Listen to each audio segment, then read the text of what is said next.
Jindu Philip ndimi. Mapedzamombe Frederick ndimi. Tichitaura muno tisimudzei mazwi wese vari kutserawo wanzwa sezvandiri kuita. Tamira nyaya iri pamberi penyu. Nyaya ndeyekuti huyai kudai tikurukure nezvenhumbi dzamupereka Ensilda dzakasiyiwa pamusha wangu. Yanimboudza kuti pane maradare ndinodzokorera zvakare misoro yenyaya. Nyaya ndeyekuti huyai kudai tikurukure nezvenhumbi dzamupereka Ensilda dzakasiyiwa pamusha wangu. Akutaura nezvombi Jindu Philip achitaura kuna Mapedzamombe Frederick. Right, all right, Jindu. Musi wa8 August Ensilda akashaika. Gore ripi? 2024. Waridzi wemunhu vanouya kwaMapedzamombe vakauya vakachengeta hama yavo. Vakabva vasiya 2024 Nani? muna August. VekwaMapedzamombe vanova hama dzaEnsilda vakasiya vasunga nhumbi dzaEnsilda vachibva vazoti vachanga vachizodzoka vakundodzigohwa. Isusu semusha takabvumirana kuti waifanira kuzodzoka 30 September asati apfuura nekuti Ensilda akanga atengesa musha wake kuna Philip Jindu. Saka vaMapedzamombe vakati aiwa kundoronga nemhuri yavo vaone kudzoka vagohwe nhumbi. vaMapedzamombe vakabva vaendera zvachose, havana kuzodzoka vandogohwa nhumbi dzemumwe wavo. Apa pamusha paEnsilda vakasiya vangosunga madhoo hapagare munhu. Nhumbi idzodzo dzakangosiyiwa dzangoiswa mumba pasina dhoo. Wapwere wakuenda pamba paya vanenge vachindotema mafurutsu wakutambisawo zvimagwengwenjere zviri ipapo. Ndosaka maona ndichisvika kuzobatsirwa nedare. Ini saJindu ndakamira hangu musha ndirichaya pese nemuvhireji pochifuti, asi ndakazvimira zvakare ndakuda kushandisa musha wangu ndondi ndakatenga. Une agreement okuseya here? Hongu ndinayo changamiri.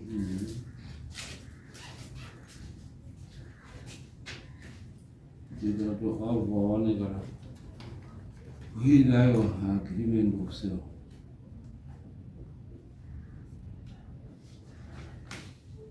Itore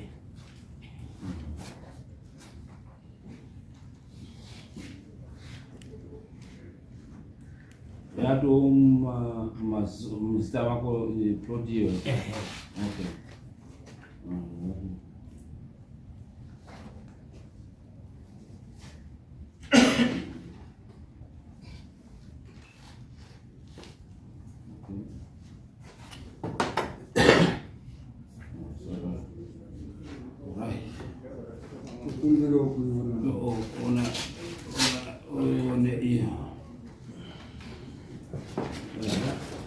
Vakashangamira.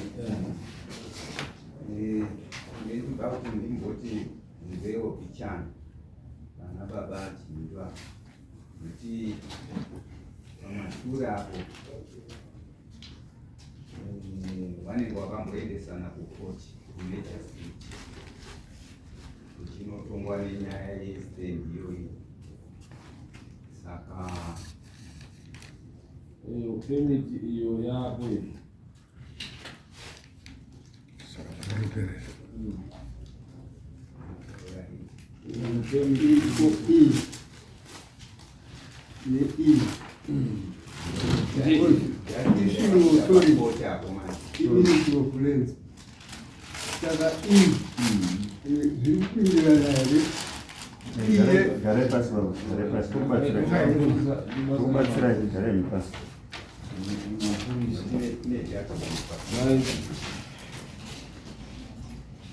iwe une agreement of sale yacho yazoita kuti uwane vanhu chichi mapepa ndinawo ese akatengeserwa namai avo uchibva wazondotransfer kuna kana zviripo zviri in order, hapana chimwe chinopfuura izvi. 2020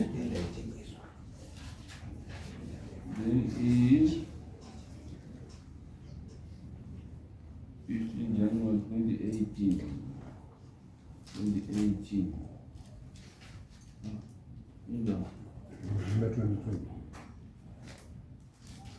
Yakaendera 2018. Yazoissuwa later 2020. Same nzvimbo iyo.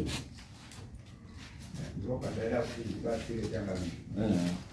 Zvakuda kuona ndatomoti pakafamba sei. Sanangu. Ene Serita munhu ainga aine ukopokopo. Aine utsotsi. Saka pakanitengesera munda. Akazoenda nerweseri kwanotengesera futi mumwe munhu. Ndobva zvazozviziwa. Ndobva taenda kumatarezi mhosva. Kumatarezi mhosva ndobva taenda kutsanangura nyaya. Ndobva yanzi aiwa wakwanisi kudaro. Ndobva ratonga nenzira iyi. Pane judgment. Roni yacho ndeiyi. Zvake zviri muope. Right. Judgment yakanzi defended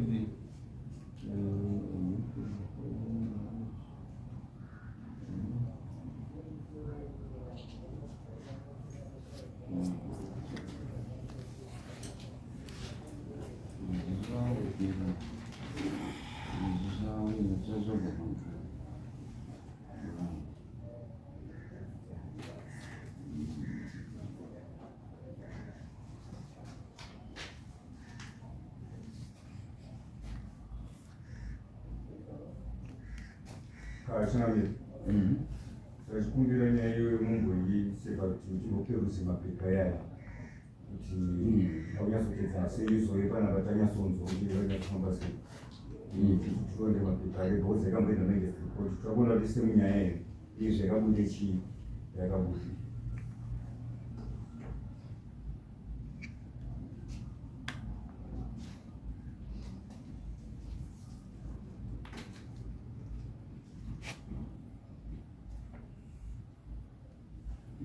judgment iripo kana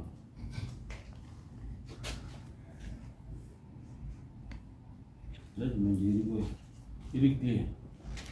Judgment iri clear.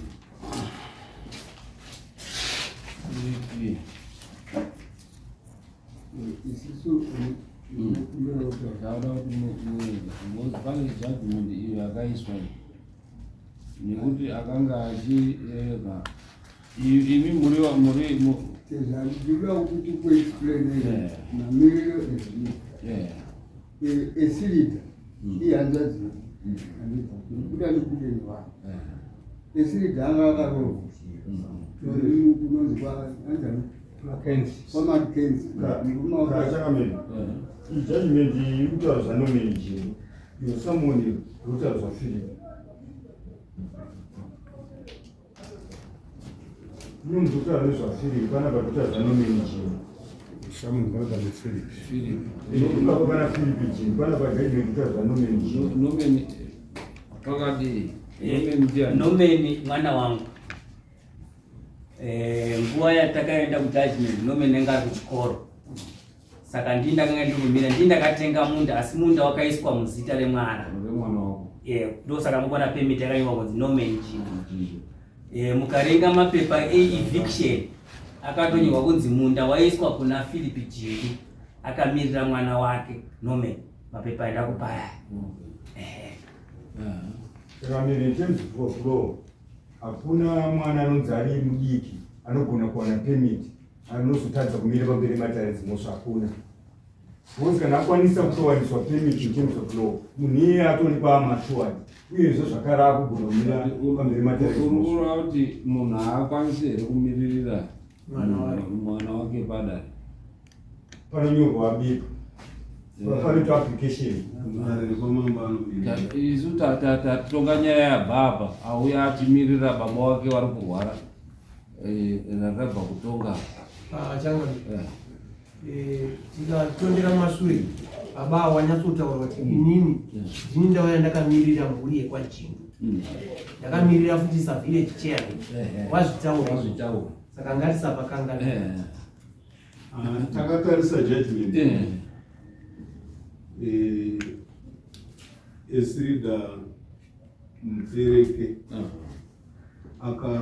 akaraswa nenyaya ndozvandikutaura nyaya ikatonga iri kudivi pachii isu dare tinotarisa zvinhu zviri saka iyi ngeyekurambidza kuti Esirida asambosvika panzvimbo iyoyo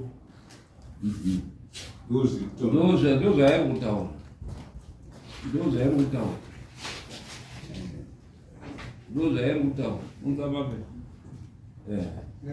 right iyo zvatiri kuda kuye kaka one inzwa wemuchinda nhau iripo ndeyekuti munda tichitedza judgment iri kutaura kuti handa dzenyu haitotenderwi kusvika kuva yakaruza nyaya iyi yemunda uyu iyoyo bambo hatisi kupokana nezvakeu yemunda wakatengeserana pachezvawo isusu hatipindiri nyaya dzese idzo kana dzepaisedu pati hatisi kupokana ngatichendei manje panechi ini ndanoda kuestablisha kuti right ndichida kunzwisa nyaya kuti isusu handisatauya kwamuri ndandichida kuestablisha kuti nzvimbo ndeyani which we have agreed kuti munoti nzvimbo ndeyake right taakuchida chikonzero chamuri kuda kutora mbatya dzake kuti dziende kundogoyewa dzibve pamusha uyu chii changamiri nyaya yakaitika panyaya yemurume jindu nehanzva dzedu hanzva dzedu yanga yakarorwa ine musha wayo saka isusu tiri wana tezvake vana mapedza mombe zvokutengeserana kwavo hapana anga achiziziva yakazofa iri panzvimbo payo pastendi paanga ari right musi aapa ndo musi watakasvika isu tiri wana tezvake mumwe Esiridha mwana wake mukomana matova munhu arumana 1965 aitonzi ari kujeka saka mbatya dzerudzi dzigove nevanhu vamapedza mombe mune mbatya futi dzakawanda dzemurume wacho Esiridha dzevana vake zvese zvirimo saka ndo chikonzero chatakaita kuti kana zvakaita saizvozvo izvo hatingagove mbatya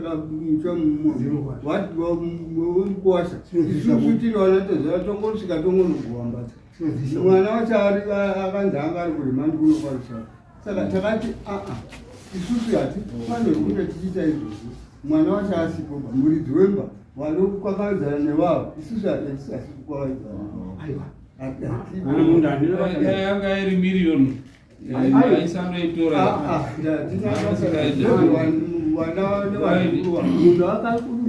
ainetsi iwewe granted zvinhu izvozvo zvinoendeswa kucharity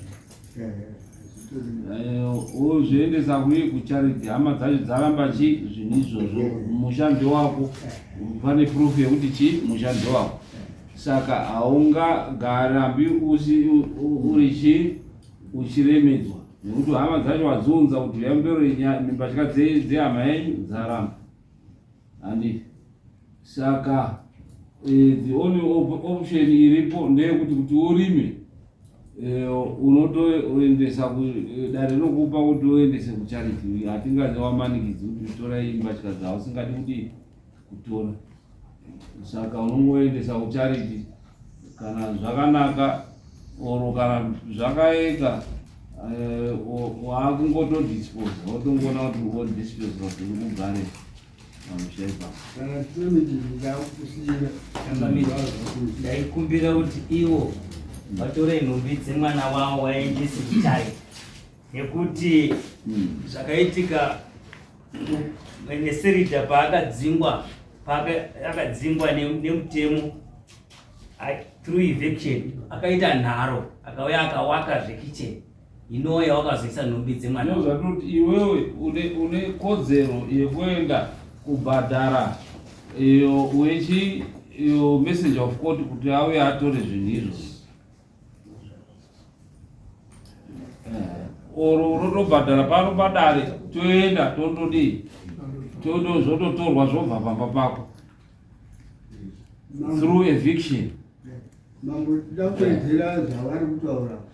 Isusu esiri takati vanhu vamapedza mombe hapana anogwa nhumbi dzangu.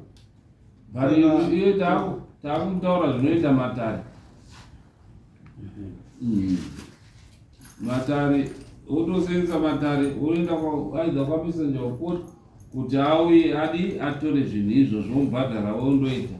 Oro wouya kuna messenger of court wedare tokupa bhiri racho rekuti wakomana wandoite basa iroro wondoita.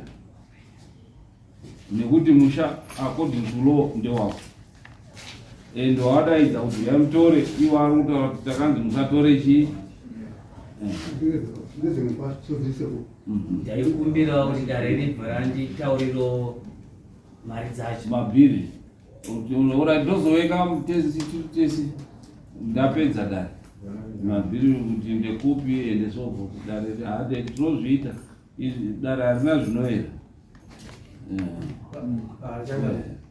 Ini ndinotenda nekuswavudza kumaita changadzo tinoda kutsimudzira kune muchinda kuti zvamatofunga zvakanaka, shandisai dare ino rikatonga nyaya iyi kuitira kuti mangwana iyi mhuri ikada kukupirigukirai ichibvunza kuti makaisepi zviro zvangu kudare kuno kunenge kune umbowe kuti zvakabviswa sei.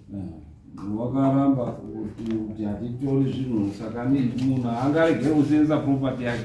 Ndosaka Matare aripo anosenzeswa kuita paro pakadaro. Eviction inoitwa eviction, vanhu vari kupudzirwa dzimba muHarare vanoenda kupi achirambira kuti handiyeke but vanouya vachipudzirwa ndo mutemo. Okay, tapedza.